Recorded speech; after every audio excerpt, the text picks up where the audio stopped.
Is the faith of the Latter-day Saints inherently violent? Do you mind just walking us through kind of your little framework that you use when you talk about this? And we want to use this throughout our series. One, what were the events where Latter-day Saints were primarily the victims of violence? That's category one. Okay.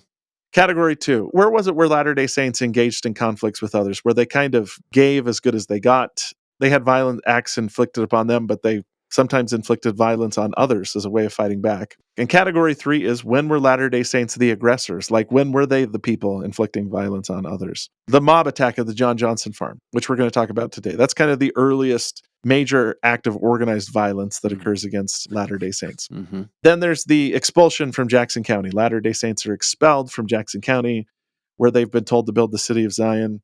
Yeah. They do fight back a little bit there, but for the most part, they are victims of this.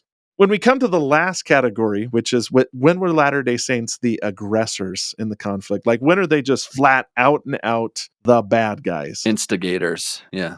Mm-hmm. The instigators. The sterling example is what I call the darkest day in the history of the church, and that is the Mountain Meadows Massacre. We're going to try to go through these events and try to understand them, and we're going to try and address the question of, is our faith inherently violent?